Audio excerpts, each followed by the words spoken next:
بسم الله الرحمن الرحيم. وقالت طائفة من أهل الكتاب آمنوا بالذي أنزل على الذين آمنوا وجه النهار واكفروا آخره لعلهم يرجعون.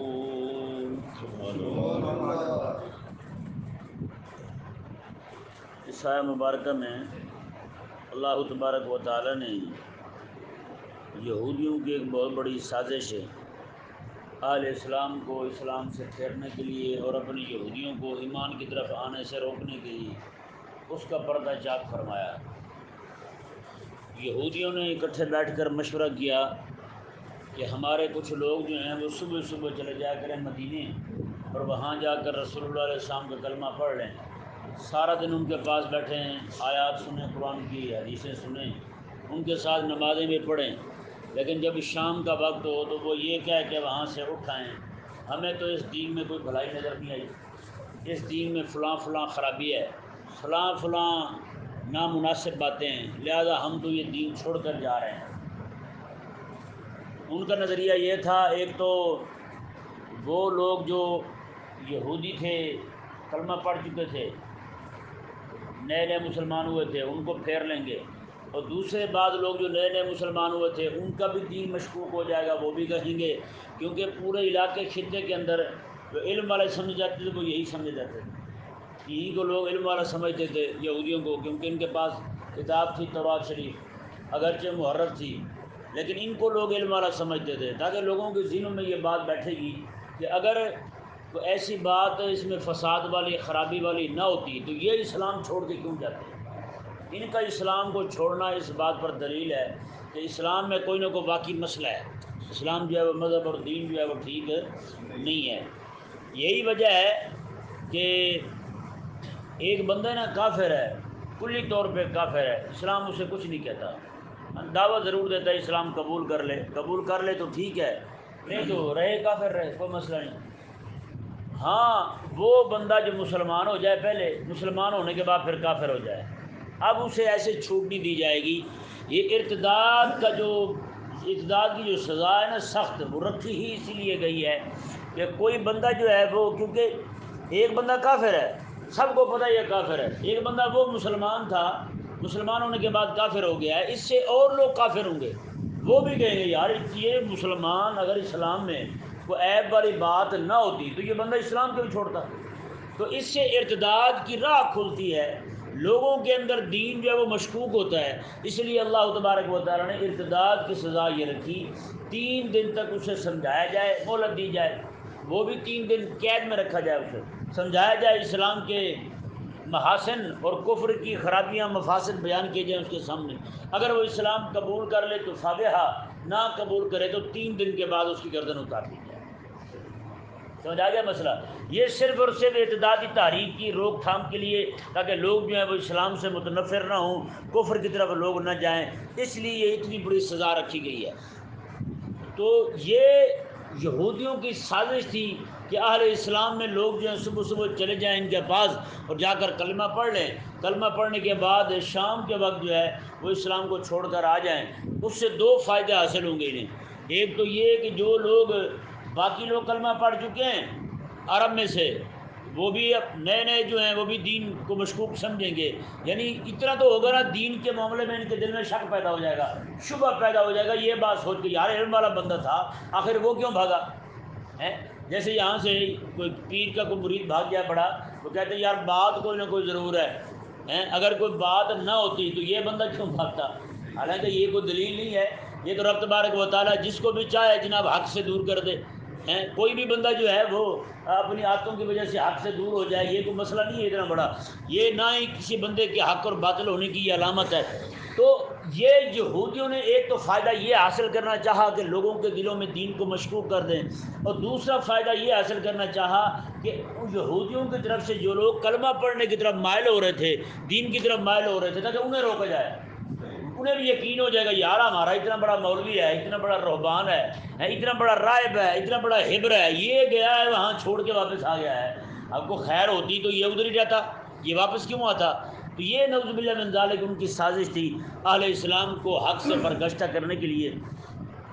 اللہ تبارک و تعالیٰ نے ان کی اس سازش کو بیان فرمایا۔ اللہ تبارک و تعالیٰ نے یہ ذہن میں رہے، دیکھیں یہ ان کی سازش صرف اسی دور تک محدود نہیں تھی، رسول اللہ صلی اللہ علیہ وسلم کے زمانہ مبارکہ کے اندر یہ سازشیں ان کی چلتی رہی۔ حضرت مولا علی رضی اللہ تعالیٰ عنہ کے زمانے میں عبداللہ بن سبا نام کا یہودی، یہ یہودیوں کا ایجنٹ تھا، انہوں نے اس ذلیل کو بھیجا، یہودیوں نے، اس نے آ کر اتنا نفوذ اختیار کر لیا، اتنا یعنی کہ زور پکڑ گیا، اس نے اہل اسلام کو دور صحابہ سے ہی، اس نے اہل اسلام کو دینی بھی نقصان پہنچایا، سیاسی بھی نقصان پہنچایا، دونوں طرح سے نقصان پہنچایا۔ آج جو آپ کو یہ رافضیوں کی جماعت یہ سیاہی نظر آتی ہے، کالے نظر آتے ہیں، یہ ساری کی ساری اسی کی دین ہے، یہ یہودیوں کی سازش ہے۔ اور جتنے بھی ختم نبوت کے منکر کھڑے ہوئے، نبوت کے مدعی کھڑے ہوئے، سارے کے سارے سب کے پیچھے یہودیوں کا ہاتھ ہے، سب کے پیچھے یہودیوں کا ہاتھ ہے۔ آپ دیکھ لیں ہندوستان کے اندر کوئی فرقہ بندی نہیں تھی، اہل سنت تھے، یہ ٹانے کالے تھے، لیکن جیسے ہی یہاں پہ برطانیہ آیا، برطانیہ کے گندے پیر یہاں لگے، تو یہاں پہ جہاں بھارت دوسرے دن نیا فرقہ کھڑا ہو جاتا ہے، نئے نئے مولوی چھوڑے انہوں نے، رسول اللہ علیہ السلام کی بےدبیاں کی گئی، منہ بھر کے آقا علیہ السلام کو گالیاں دی گئی، رسول اللہ علیہ السلام کی ایک ایک بات کا متعلق جناب نکتہ چینیاں ہونے لگی، پھر جناب وہ سرسور کھڑا ہو گیا یہیں سے، جس نے جناب شاعر اسلامیہ تک کا مذاق اڑا دیا، شاعر اسلامیہ کا انکار کر دیا، اس نے اللہ تبارک و تعالیٰ کی قدرت تک کا انکار کر دیا، انبیاء کرام علیہ السلام کے معجزات کا منکر ہو گیا، اور اس کے بعد جناب مرزا قادیانی دجال کھڑا ہو گیا۔ یہ سارے کا سارا یہ جناب برطانیہ کی دین ہے۔ کس کی دین ہے؟ برطانیہ کی دین ہے۔ یہ برطانیہ نے سارا فساد کھڑا کیا یہاں پر، لیکن یہ الگ بات ہے، پاکستان کے صدر کو بھی افسوس ہے ملکہ برطانیہ کے مرنے پر۔ یہ ذہن میں رہے مسئلہ، جتنے بھی ممالک ہیں نا جہاں پر برطانیہ حکومت کر کے گیا ہے، وہ آج تک ملکہ برطانیہ ان کی سربراہ ہے۔ ملکہ برطانیہ جب مری ہے 96 سال کی عمر میں، 70 سال حکومت کی اس نے، آج تک وہی سربراہ تھی حقیقی۔ یہ صرف پاکستان کی بات نہیں کر رہا ہوں، دوسرے ممالک کی بھی بات کر رہا ہوں، یہ سارے کے سارے اس کے ریزہ خار ہیں، جتنے بھی ممالک ہیں۔ اور یہی وجہ ہے کہ جہاں جہاں اس کی حکومت رہی ہے، اسے کہتے ہیں مشترکہ دولت، یعنی کہ یہ سارے کے سارے جہاں پہ وہ حکومت کر کے گئے ہیں وہاں پہ معاہدے کر کے گئے ہیں۔ حکومت انہوں نے بظاہر چھوڑ دی ہے، معاہدہ کیا قانون ہمارا ہی چلے گا، تو بتائیں جس کا قانون حکومت اسی کی ہوتی ہے کسی اور کی ہوتی ہے؟ اسی کی ہوتی ہے نا۔ یہاں پہ 302 وہاں پہ 302 یہاں پہ، چوری کی سزا جو وہاں ہے وہی یہاں ہے، جو سزائیں وہاں پہ ہیں وہی یہاں پہ ہیں۔ تو پیارے اور محترم بھائیوں، آج تک اسی کے باج گزار ہیں، اسی کے غلام ہیں یہ، وہ چاہے ہند ہو، بنگلہ دیش ہو، یا پاکستان ہو، یا برما ہو، جتنے بھی علاقے ہیں سارے کے سارے جہاں پر اس کی حکومت رہی ہے، آج بھی حکومت اسی کی ہے، آج بھی قانون اسی کا ہے۔ بظاہر وہ جناب اپنا اس نے لوگوں کے سامنے عمل دخل اپنا چھوڑ دیا ہے، وگرنہ انہیں دکھ کیوں ہوا بتائیں؟ وہ ان کی ایک ایک چیز لوٹ کے لے گئے، مار کے لے گئے، ہر چیز۔ اس کے جو ماتھے میں، ملکہ برطانیہ کے ماتھے میں جو ہیرا لگا ہوا ہے وہ بھی ہمارے مسلمانوں کا ہے، وہ یہیں سے لے کے گئے ہیں، ایک یہاں سے لیا، دوسرا اندلس سے لیا، 2 ہیرے لگے ہوئے ہیں اس کے جو پہنتی ہے، سر پہ تاج پہنتی تھی، اس میں 2 ہیرے لگے، دونوں مسلمانوں کی چوری کی انہوں نے، اور اربوں ڈالر، اربوں پاؤنڈ کی مالیت کے ہیں وہ جو آج ان کے قبضے میں ہیں، اور اسی کو جناب آج اپنا نجات دہندہ کہہ رہے ہیں، جنہوں نے جناب یہاں پہ تاجروں کی صورت میں آئے اور یہاں پہ قابض ہو کے بیٹھ گئے۔ ہمارے جناب مسلمان حاکم جو ہے بہادر شاہ ظفر کو صبح کا ناشتہ دیے جانے لگا، جناب جب پراگ سے کپڑا اٹھایا تو ان کے بچوں کی گردنیں اتار کے ان کے سر رکھے ہوئے تھے، ناشتے کے لیے دیے بہادر شاہ ظفر کو، اور آج ہم انہی کو اپنا خیر خواہ سمجھتے ہیں۔ انہی کے مرنے پہ ہمارے وزیر اعظم کو بھی دکھ ہوا ہے، وہ کہتا ہے میں تو اپنی ماں سمجھتا ہوں، میں نے کہا اسے ماں کہہ رہی ہے، پھر تو یہ نہیں پتا ابے تیرے کتنے ہوں گے، پھر وہ بھی ذرا ڈھونڈ، نہیں اس کی ماں اسی کھلے ڈلے ذہن کی ہو تو پھر ابے پتہ نہیں کتنے ہوں گے۔ اور یہی وجہ ہے کہ یہ کمینے لوگ ہیں۔ کل پرسوں بکواس کی ہے اس نے، کہتا ہے میں نے قائد اعظم نے آزادی دلوائی تھی انگریز سے، اور میں جناب پہلے امریکہ سے آزادی دلوائی ہے ان کو، اب میں رسول اللہ علیہ السلام کی سیرت سے آزادی دلواؤں گا، حضور سے آزادی دلواؤں گا ان کو۔ بتائیں، یہ نہیں بکواس کی ہے، باقاعدہ ٹی وی پہ چلی ہے، اور اب بھی کسی کو سمجھ نہ آئے تو میں کہتا ہوں قسم خدا کہ اس کا تالا لگا ہوا ہے۔ ابو جہل بھی سارا کوئی دیکھ کے کلمہ نہیں پڑا تھا، اور یہ بھی ابو جہل سے بدتر لوگ ہیں کمینے، جن کو آج بھی سمجھ نہیں آ رہی یار وہ بغیرت کیا کیا بھونک رہا ہے، کیا کیا بک رہا ہے وہ سامنے کھڑا ہو کے۔ ٹیلی ویژن پہ اس کی خبر چلی ہے، اس نے یہ خود بکواس کی ہے، اس نے کہا میں رسول اللہ علیہ السلام کی سیرت سے لوگوں کو آزاد کرواؤں گا۔ کیا مطلب ہے؟ حضور سے آزادی کیا مطلب ہے؟ لوگوں کو اتنے کو مرتد تو کر چکے ہیں، اب کیا کرے گا مزید؟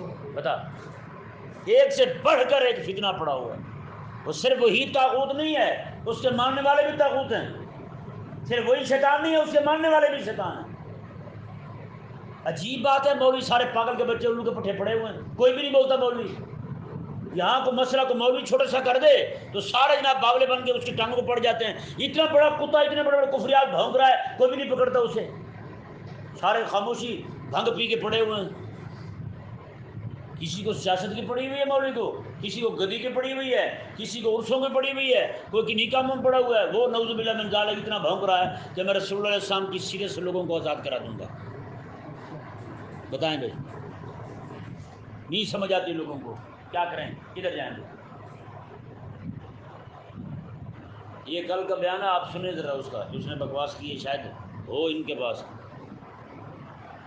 اللہ تبارک و تعالیٰ نے ارشاد فرمایا تو یہ یہودیوں کی سازشیں، یہ برطانیہ کی سازشیں بھائی علیہ السلام کے پیچھے، یہ انہی کا کھڑا کیا ہوا۔ حکیم سعید تو اس لیے تو مارا تھا، حکیم سعید نے آج سے 30 سال پہلے بتایا تھا، اس نے کہا تھا کہ یہ عمران خان نام کا کرکٹر جو لڑکا ہے اس کو جناب یہودی تیار کر رہے ہیں۔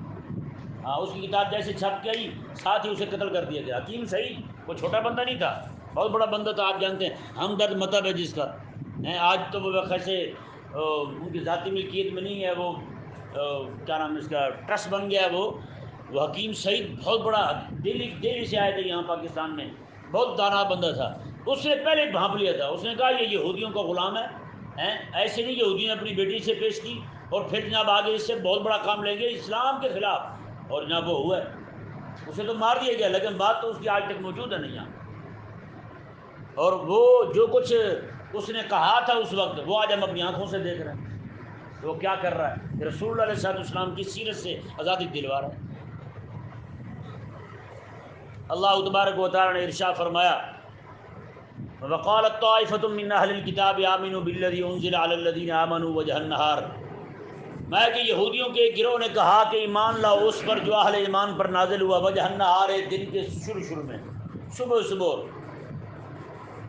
وکفروا آخرہ، اور دن کے آخر میں تم کافر بن جاؤ، پھر لعلہم یرجعون، تاکہ وہ بھی دین چھوڑ جائیں، جو دین قبول کر چکے ہیں وہ بھی دین چھوڑ جائیں، نعوذ باللہ من ذالک۔ اللہ تبارک و تعالیٰ نے ارشاد فرمایا، اور انہوں نے ساتھ یہ بھی نصیحت کی اپنے یہودیوں کو، وَلَا تُؤْمِنُوا إِلَّا لِمَنْ تَبِعَ دِينَكُمْ، اور میں سنو، تم صرف اسی کی بات ماننا جو تمہارے دین کا پیروکار ہو، اس کے علاوہ کسی کی بات نہ ماننا۔ ہاں، رسول اللہ علیہ السلام بھی سامنے کھڑے ان کی بات بھی نہ ماننا، قرآن بھی پڑھا جائے نہ ماننا، تمہیں صرف اس کی بات ماننی جو تمہارے مذہب کا ماننے والا ہو، یعنی یہودی ہو اسی کی بات ماننی۔ بتائیں آج جو سیاسی لوگ یہ سارے لگے پھرتے ہیں، ان کا ذہن یہ بنا نہیں دیا گیا قرآن پڑھا جائے نہ سنا جائے، نہ مانا جائے، قرآن کو حدیث پڑھی جائے نہ مانا جائے، آپ کو جو لیڈر کہہ رہا ہے اسی کو مانا جائے گا۔ ابھی یہی جمعہ میں پڑھا کے جب میں اوپر جانے لگا نا، ایک بچہ مجھے ملا، وہ کہنے لگا جی پچھلے جمعے کا بیان سن کے ایک بندے کو تو ایسی آگ لگی، وہ عمران خان کا بندہ تھا، کہتا ہے یہ ہماری جماعت سے لوگوں کو بدگمان کر رہا ہے۔ بدگمان تو وہ ہوتا ہے کہ بندہ بے عیب ہو، اس کے معاملے میں اس کے بارے میں جناب باتیں گندی پھیلائی جائیں، تو جو بندہ ہی ایسا ہو جو خدا رسول کا دشمن ہو، جو رسول اللہ علیہ السلام کی سیرت سے لوگوں کو آزادی دلوانا چاہتا ہو، اس کے بارے میں بات کرنا چاہیے، بدگمانی پھیلانا، یا ہم نے کوئی خلاف واقع بات کر دی ہے، یہاں پہ کوئی جھوٹی بات کر دی ہے ہم نے ممبر پہ بیٹھ کر۔ ابھی جو بل پاس ہونے جا، بل تو پاس ہو چکا 2018 میں، جو بیان کیا تھا میں نے، وہ مخنث والا جڑے والا جمعے پہ بیان کیا تھا، بڑی تفصیل کے ساتھ سمجھایا تھا میں نے، کوشش کر کے جنہوں نے نہیں سنا وہ ذرا سنیں، اس کے کیا مفاسد اور کیا خرابیاں ہیں اور کیا کچھ ہونے جا رہا ہے آگے۔ اور اس بل کو پاس کروانے میں، اس بل کو نافذ کروانے میں، اس کا قانون بنوانے میں یہ تینوں جماعتیں شامل ہیں، تینوں آگے ہیں، نون لیگ، پی پی اور پی ٹی آئی، تینوں جماعتیں آگے ہیں۔ اور اس سے ہوگا کیا وہ کسی سے کوئی پوشیدہ نہیں ہے، اب جب بیان کر دیا گیا ہے تو اب بھی لوگ کہیں کہ جناب ہم نہ حق بول رہے ہیں، ہمیں کیا تکلیف ہے یار ان سے، قسم خدا کی سوائے دین کے معاملے کے ہمیں ان سے کوئی تکلیف نہیں، دفعوں پر جو مرضی کرتے ہیں کریں ہیں جی۔ اور یہ جتنے بھی جناب غبن کے معاملات کرتے ہیں، قوم کے پیسے لوٹتے ہیں، جو بھی کرتے ہیں، یہ تو ہمیں پتہ ہے یہ چور ہیں شروع دن سے کہ نہیں، ہم تو اس پہ اتنی بات ہی نہیں کرتے، ہم تو بات کرتے ہیں بغیر تو تم مال کے چور بنو، دین کے چور تو نہ بنو، ہیں پاگل کے بچے نہیں ہوتے تو دین کو پڑھ جائیں، اور ان کو مال ملتا اس لیے ہے دین کو پڑھنے کی وجہ سے، وگرنہ ان کو مال ہی نہ ملے، بڑا منہ پھاڑ کے کیا دیتے ہیں کہ مولوی کی وجہ سے سارا نقصان ہے، ملک ترقی نہیں کر رہا، کہتے ہیں فساد سارا مولوی کی وجہ سے ہے، پاکستان جو ڈوب رہا ہے مولوی کی وجہ سے ڈوب رہا ہے۔ میں نے کہا بتا یار، دودھ کا کاروبار میں کرتا ہوں، دودھ میں پانی میں ملاتا ہوں، کیمیکل والا دودھ میں پلاتا ہوں لوگوں کو، نہیں نہ پلا، مولوی نہیں نہ پلاتا، یہ مولوی پلاتا ہے، کون پلاتا ہے؟ دودھ میں پانی کون ڈالتا ہے؟ دودھ میں کیمیکل کون ڈالتا ہے؟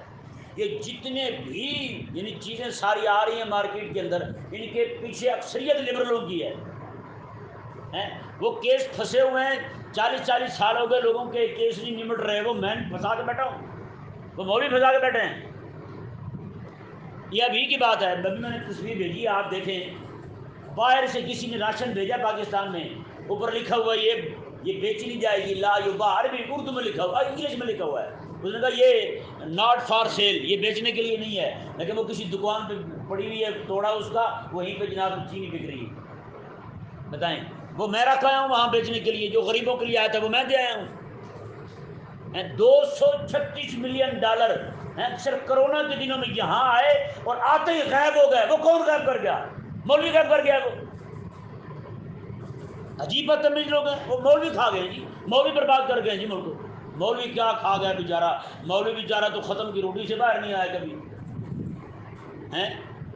مولوی بیچارے کو تو پھل بھی ملتے ہیں تو کٹے ہوئے کول کھانے کیونکہ نہیں ثابت، تو پھل مولوی بیچارہ کھاتا ہی نہیں ہے، یا نہیں ایسا؟ وہ کٹے ہوئے پھل ہی ملتے ہیں نا مولوی صاحب کو، وہ بھی ایک پلیٹ میں ڈال کے دیتے ہیں، مولوی صاحب نکلو چوسی شابت جا کے کھاؤ، اگلے داتے تھے مرن تک۔ کہتے ہیں کہ مولوی دعا کر رہا تھا، میں نے کہا کیوں نہ کرے بیچارہ، ان کو بندہ مرے ہیں، اس بیچارے نے تو کرنی نا دعا تیرے لیے، کسی نہ کسی کی جلدی پہنچے تاکہ زیادہ گناہ نہ کرے وہ بھی۔ اللہ اکبر، عجیب بد دماغ لوگ ہیں، خدا خراب کرے جسے۔ اصل میں مسئلہ انہیں مولوی سے نہیں ہے، مسئلہ انہیں دین سے ہے۔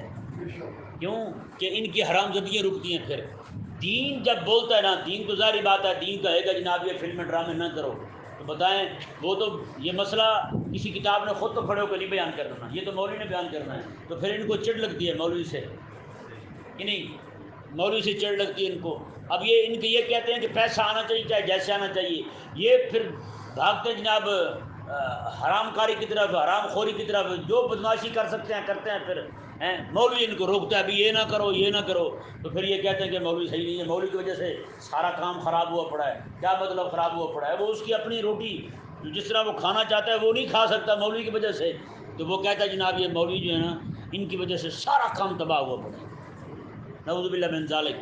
اللہ تبارک و تعالی نے ارشاد فرمایا جی دیکھیں، انہوں نے کہا کہ ولا تؤمنوا الا لمن تبع دینکم، انہوں نے کہا کہ صرف تم اسی کی بات مانو جو تمہارے دین کا پیروکار ہے، بس۔ اللہ تبارک و تعالی نے فرمایا قل ان الہدی ھدی اللہ، میں حبیب آپ فرما دیں ہدایت وہی ہے جو میرے اللہ کی ہدایت ہے، بس۔ ہاں ہدایت وہی ہے جو اللہ تعالیٰ کی ہدایت ہے۔ ان یؤتی احد مثل ما اوتیتم ویحاجوکم عند ربکم، وہ کہتے ہیں نعوذ باللہ یہودیوں کو اس بات میں بھی جلن تھی کیونکہ کتاب ان کے پاس تھی تورات، اللہ تبارک و تعالیٰ نے اس سے بھی بڑھ کر ہزار لاکھوں گنا بڑھ کر علم اور ہدایت رب تبارک و تعالیٰ نے حبیب کریم علیہ السلام کو غلاموں کو عطا فرمائی۔ تو اس بات میں بھی جلن میں تھے، وہ کہتا ہے یؤتی احد مثل ما اوتیتم، وہ کہتے تھے ایسا کیسے ہو سکتا ہے جیسی تمہیں کتاب دی گئی ہے ویسی کتاب کسی اور کو مل جائے، نہ، لہذا تم نے اس کی پیروی نہیں کرنی، تم نے اسی کی پیروی کرنی ہے تمہارے مذہب کے پیروکار ہو۔ اور ساتھ یہ بھی کہتے تھے کہ جو باتیں آپ کی کتابوں میں ان کے حق میں ہیں نا، مسلمانوں کے حق میں ہیں، جن آپ کی کتابوں میں جو رسول اللہ علیہ السلام کے اوصاف ہیں وہ جا کے ان کو نہ سنایا کرو، مسلمانوں کو نہ سنایا کرو، کہیں یہ نہ ہو او یحاجوکم عند ربکم، کل قیامت کے دن رب کے پاس کھڑے ہو کر تمہارے خلاف ہی کھڑے ہو جائیں، رب کے پاس پہنچ کر یہ کہنا شروع کر دیں کہ مولا ہی نے تو سارا پتہ تھا۔ وہ اس سے بچنے، یعنی وہ یہ بھی سمجھتے تھے ہم ہیں جھوٹے، وہ یہ بھی سمجھتے تھے ہم جھوٹے ہیں، لیکن ان ذلیلوں نے کیا کیا تھا، لوگوں کو گھیر کے رکھا ہوا تھا، ان کو جکڑ کے رکھا ہوا تھا، ایمان کی طرف، اسلام کی طرف، دین کی طرف، قرآن شریعت کی طرف نہیں آنے دیتے تھے۔ رب تبارک و تعالی نے ارشاد فرمایا، جی دیکھیں، فرمایا کہ تم یہ کیسے قدغن لگا سکتے ہو ہیں، قل ان الفضل بید اللہ، میں یہ رب تبارک و تعالی کے ہاتھ میں فضل ہے۔ کل رب تعالی نے تمہیں تورات دی تھی، آج رب تبارک و تم نے اس کی قدر نہیں کی، آج میں نے قرآن پاک جو ہے محبوب کے غلاموں کو عطا فرما دیا، اور تم اس کی بھی قدر نہ کر کے اس کی برکت سے بھی محروم ہو رہے ہیں۔ اللہ تبارک و تعالی نے ارشاد فرمایا، یؤتیہ من یشاء، فضل سارا رب کے ہاتھ میں ہے، رب تعالیٰ جسے چاہتا ہے عطا فرماتا ہے، واللہ واسع علیم، اللہ تبارک و تعالیٰ بڑی وسعت والا، علم والا ہے، یختص برحمتہ من یشاء، اللہ تعالیٰ جسے چاہتا ہے اپنی رحمت کے ساتھ خاص کر لیتا ہے، واللہ ذو الفضل العظیم، اللہ تبارک و تعالیٰ بڑے فضل والا ہے۔ یہ اس کی رحمت ہے کہ اس نے قرآن کے لیے صحابہ کا انتخاب کیا ہے، یہ اس کی رحمت ہے اس نے قرآن کے لیے اپنے غلام محبوب کے غلاموں کا انتخاب کیا ہے۔ قیامت تک جس بندے کو قرآن کا علم آئے گا وہ بندہ یقین کر لے کہ میرے رب نے مجھے اپنی رحمت کے لیے خاص کر لیا ہے، کیونکہ یہاں بات قرآن کی ہو رہی ہے۔ بھی رب تو انہوں نے کہا کہ ایسا علم، ایسی ہدایت ان کے پاس کیسے آ گئی جو ہمیں ملی تھی؟ اللہ تعالیٰ نے، یہ میرا فضل ہے، میں جسے چاہوں عطا فرما دوں، جسے چاہوں عطا فرما دوں۔ اللہ اکبر کبیرہ۔ آگے دیکھیں جی اگلی آیت مبارکہ کے اندر، پچھلی آیت مبارکہ میں ان کی دینی خیانت کو واضح کیا اللہ تعالیٰ نے، اگلی آیت مبارکہ میں اللہ تعالیٰ نے ان کی مالی خیانت کو واضح کیا۔ مالی خیانت کیا ہے جی؟ حضرت عبداللہ بن سلام رضی اللہ تعالیٰ عنہ کے پاس ایک بندہ آیا تھا، وہ بھی کافر، اس نے آگے بہت سارا ڈھیر سونے کا آپ کے پاس رکھا، یہ رکھ لیں میں لے لوں گا۔ وہ دے کے گیا، واپس آیا تو آپ نے اسے دے دیا، جیسے تھا ویسے دے دیا، وہ لے کے چلا گیا۔ ایک یہودی اور تھا، وہ یہودی تھا، اس کے پاس ایک بندہ آیا مشرک امی، اس نے آ کر اپنا ایک درہم یا ایک دینار جتنا بھی تھا اشرفی، وہ آگے اسے دی، کہا کہ یہ لے لو، میں آپ سے لے لوں گا۔ وہ دے کے چلا گیا، جب واپس آیا نا آگے اس نے مانگا تو وہ مکری گیا، اس نے کہا میں نے واپس نہیں کرنا، کیونکہ یہ ان کا نظریہ تھا، وہ یہ کہتے تھے کہ ہم پر حلال ہے دوسرے مذہب والے لوگوں کا جو بھی مال ہم ہڑپ کر لیں، ہر طرح ہم سے ہمارے لیے جائز ہے، دوسرے مذہب والوں ہیں۔ جیسے آج کل کے پیر کہتے ہیں نا، کئی بزرگ ہوتے ہیں ان کے پاس کوئی لے کے جائے نا کچھ، وہ پوچھتے ہیں ہاں بھی یہ کس لیے دے رہے ہو؟ وہ کہے منت کا ہے، بزرگ کہتے ہیں مجھے نہیں لگتا منت کا، میں سید ہوں، یا وہ کہتے ہیں جی میں تو غنی ہوں، مجھے نہیں لگتا یہ مال مجھے نہیں لگتا، لہذا تم یہ وہاں لنگر خانے میں جمع کروا دو، مدرسے کے طالب علم کھائیں گے جو غریب ہیں، یا پھر کوئی غریب سنگی آ گیا تو اسے ہم دیں گے، غریب درویش ہے تو اسے ہم دیں گے، کیونکہ صدقے کا واجب ہے نا، صدقہ واجبہ، منت کا ہو یا جو بھی ہو صدقہ واجبہ وہ ہم غریبوں کو دیں گے، وہ مستحقین تک پہنچاتے ہیں، ایک ایک چیز کی پڑتال کرتے ہیں۔ لیکن کئی پیر ایسے ہی علماء یہود بن کے بیٹھے ہیں، وہ یہ کہتے ہیں کہ جو بھی آئے ہیں، نعوذ باللہ یہ شعر بھی گھڑ رکھا ہے ان جائز پیروں نے، مال درویشاں تندور خدا، مال تندور خدا، جو چیز آیت فنا در فنا، کہتے ہیں جو بھی آئی ہے فنا ہی ہو گئی ہے، یعنی کہ یہ سمندر ہے، جو بھی آیا ہے سب حلال ہو گیا ہے، نعوذ باللہ من ذالک۔ اللہ تبارک و تعالی ہمیں سمجھنے کی توفیق عطا فرمائے۔ تو اللہ تبارک و تعالی نے ارشاد فرمایا، وَمِنْ أَهْلِ الْكِتَابِ مَنْ إِنْ تَأْمَنْهُ بِقِنْطَارٍ يُؤَدِّهِ إِلَيْكَ، میں اہل کتاب میں کچھ وہ لوگ ہیں جن کو آپ ایک پہاڑ، قنطار، ڈھیر سونے کا بھی آپ دیں بطور امانت کے، یؤدیہ الیکا، وہ تمہیں ادا کر دے گا، تمہیں واپس کر دے گا۔ جو مخلوق کے معاملے میں اتنا امانت دار ہے وہ رب کے معاملے میں بھی بڑا امانت دار ہوگا، ہاں رب کا حکم بھی ویسے پہنچائے گا جیسے پہنچانے کا حق ہے۔ اب بتائیں بھائی، مخلوق کے معاملے میں امانت دار اگر کسی نے دیکھنا ہو کسی کو، آپ چلے جائیں جہاں سیلاب آیا ہے، آپ کو ہر طرف مولوی نظر آئیں گے، ہے یا نہیں ایسا؟ آپ کو ہر طرف مولوی نظر آئیں گے، وہ چاہے مولوی سعد حسین ہو، چاہے جتنے بھی مولوی ہیں سارے مولوی لگے پھرتے ہیں. حقیقت والی بات ہے اتنی طرف پانی میں بیچارے جا کے لوگوں کی خدمت کر رہے ہیں. اور دوسری طرف وہ ہیں جنہوں نے باہر سے بڑا مال اکٹھا کیا ہے, کچھ نہیں پہنچا. وہاں پہ کما بڑھیا ہے راجن پور کی, وہ یہ بے نواز شریف کی شہزادی ہے نا مریم مائی, یہ وہاں گئی ہے. اسے جا کے وہ کہتی ہے مجھے, اس نے کہا کہ آپ نے کچھ دیا, اس نے کہا دیا کچھ نہیں, صرف گلکڑی پائی اس نے. ٹھیک ہے نا, کہتے صرف گلکڑی پائی ہے, 3 باری انہیں میں نے دیتا کچھ کو نہیں. کر کہنے لگا مائی تو بڑی خوش نصیب ہے. لگا پرے مر, میں نے خوش نصیبی نہ کیا, لگا کہ لکڑی پا کر میں نے دیتے کچھ نہیں. بتائیں یہ لوگ صرف فوٹو شوٹ کے لیے گئے ہیں. اور ہمارے پچھلے پرائم منسٹر جو ہیں P M P T master, وہ بھی وہاں گئے ہیں. بس وہ جناب نیچے سے شلوار اٹھائی ہوئی تھی, پانی میں جا رہے ہیں, پیچھے شادی کے کوئی ٹینٹ لگے ہوئے ہیں, شادی کے برتن پڑے ہوئے ہیں کھانے والے, وہ تصویر پتہ نہیں کسی گھر میں پانی چھوڑ کے تصویر بنا رہی ہے. سمجھ کے بالا تر بات ہے. اب انہوں نے یہ کیا, بتائیں ان کی خدمت کے لیے رات دن کون کھڑا ہے؟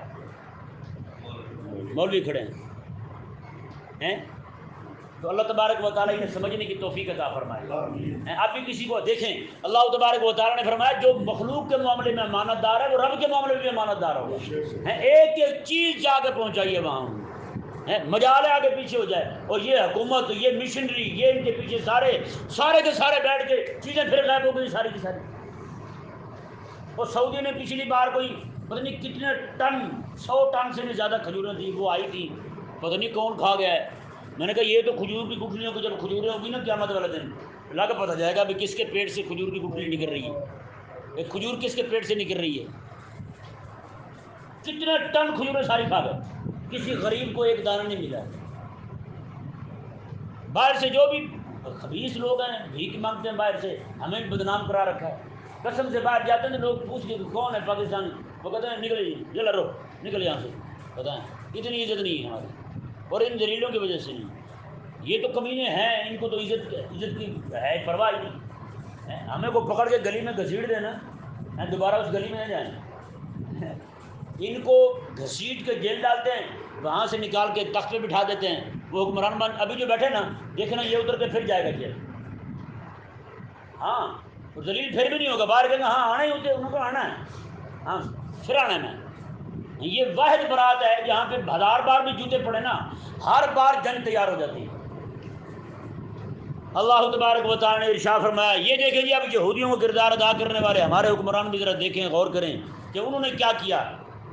اللہ تعالی نے فرمایا وَمِنْهُمْ مَنْ إِنْ تَأْمَنْهُ بِدِينَارٍ لَا يُؤَدِّهُ إِلَيْكَ إِلَّا مَا دُمْتَ عَلَيْهِ قَائِمًا. فرمایا کہ اور ان میں سے کچھ وہ بھی ہیں جن کو آپ 1 دینار بھی دے دیں نا, لا يُؤَدِّهُ إِلَيْكَ, وہ تجھے کبھی واپس نہیں کرے گا.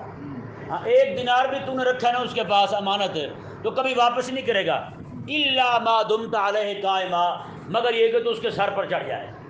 ہاں تو کھڑا رہے. انہوں نے کہا ہاں بھائی کٹے گا تو جاؤں گا, دے گا تو جاؤں گا, میں کھڑا ہوں, میں تو لے کے جاؤں گا, میں بیٹھا ہوں تیرے دروازے. اللہ تعالیٰ نے فرمایا وہ ذلیل ہو کے دے گے تو یہ الگ بات ہے. اور ایک معنی یہ بھی بیان کیا مفسرین نے, فرمایا کہ اس کے سر پر کھڑا رہے گا, مطلب یہ ہے کہ تو اگر الا ما دمت علیہ قائما, تو دے کے وہاں سے چلا گیا ہے, دے کے اسے فوراً مانگنا شروع کر دے تو لے لے گا, وصولی ہو جائے گی. اگر دے کے گھر چلا گیا ہے, واپس آ کے کہے گا وہ تجھے دینار دیا تھا, وہ کہے گا کب دیا تھا, کب دیا تھا, کوئی نہیں دیا تھا, چل نکل یہاں سے. کیسے پھر یہ باتیں کریں گے. اللہ اکبر کبیرہ. بتائیں بھائی یہی حال آج ہمارے ساتھ ہو رہا ہے نہیں ہو رہا؟ کرونا کے دنوں میں کتنا فنڈ آیا باہر سے کھا گیا, سیلاب کے دنوں میں آیا, زلزلے کے دنوں میں آیا, اتنا فنڈ آیا جناب سارا ہی کھا گیا, کچھ نہیں دیا غریبوں کو بیچاروں. اب جتنا بھی کام ہو رہا ہے بیچارے غریبوں کا اپنے تحت آپ ہی ہو رہا ہے. یہ دوست سے میرے وہ گئے تھے وہاں, پرسوں والے دن مجھے ملنے آئے ہیں, وہ کہنے لگے جی کہ بابا میں ملا ہے, وہ کہتے جی میرے 3 کمرے تھے, 3 کے 3 ہی بہ گئے. کہتے کچھ نہیں بچا, گندم پڑی تھی وہاں پہ پانی آ گیا, گندم وہاں اگائی ہے, بوریوں کے اندر پڑی گندم اگائی ہے, کھانے کے لیے بھی کچھ نہیں بچا. اس نے کہا کوئی بندہ ہمارے پاس آیا ہی نہیں, کوئی حکومت نہیں آئی.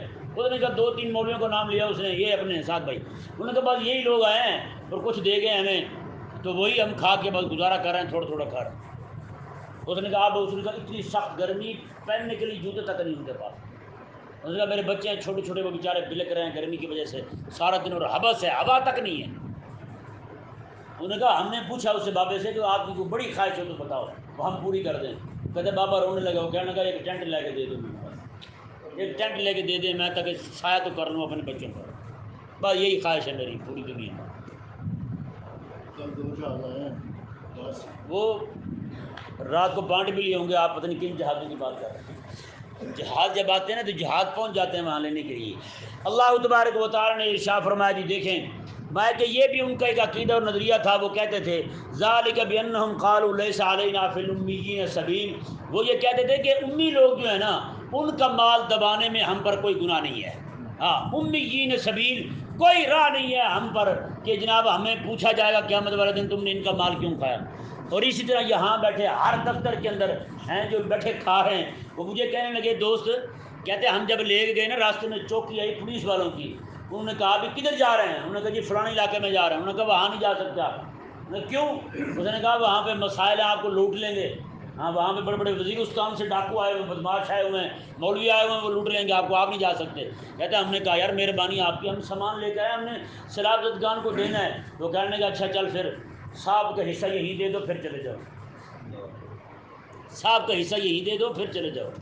کہتے ہیں انہوں نے پھر سامان کھولا, اس میں سے جو جو چیز پسند آئی صاحب نے نکال لی. میں بتایا میں نے کہا وزیرستان کے ڈاکو وہ نہیں تھے وہی تھے خود ہیں جنہوں نے جناب کہا کہ ساڈا حصہ اتنے رکھ تو پھر جائیں گے. تو نعوذ باللہ من ذالک, وہ بھی یہی سمجھتے ہیں. میں حقیقت کہہ رہا ہوں جتنے بھی آپ کو لوٹتے ہیں ٹھگتے ہیں نا, آپ کو رشوت دیتے ہیں, جو بھی لیتے ہیں وہ یہی سمجھتے ہیں. مٹھائی نہیں کہتے, چائے کہتے ہیں چائے پلا دی. رشوت کون سی مٹھائی ہوتی ہے؟ رشوت مٹھائی ہوتی ہے؟ کتے کا نام ہرنی رکھ دیا انہوں نے, گوبر کا نام برفی رکھ دیا انہوں نے, ساگ رکھ دیا انہوں نے. چلو ساگ رنگ ملتا ہے اس کا. اب اس طرح کی باتیں کریں گے نعوذ باللہ من ذالک. رب تبارک و تعالی نے فرمایا کہ یہ یہودیوں کا طریقہ تھا. وہ یہ کہتے تھے کہ ان کا مال جتنا بھی ہم کھا لیں ہم پر کوئی گناہ نہیں ہے. اللہ تعالی نے فرمایا یہ ہم نے کسی شریعت میں جائز نہیں رکھا. کبھی بھی ہم نے یہ نہیں کہا کہ جناب کوئی بھی مسلمان جو ہے وہ کسی بھی دوسرے مذہب کے ماننے والے کا مال کھا جائے یا اس کی چوری کر جائے یا اس سے کچھ بھی لے کے دبا جائے کھا جائے. ہم نے کبھی بھی نہیں کہا. اللہ تبارک و تعالی نے فرمایا وَيَقُولُونَ عَلَى اللَّهِ الْكَذِبَ, یہ اللہ تعالیٰ کی ذات پر جھوٹ باندھ رہے ہیں. وَهُمْ يَعْلَمُونَ, حالانکہ یہ جانتے ہیں کہ یہ غلط کر رہے ہیں. ہاں جان بوجھ کے اللہ تعالیٰ کی بارگاہ میں جھوٹ بول رہے ہیں. اللہ تبارک و تعالی ہمیں سمجھنے کی توفیق عطا فرمائے.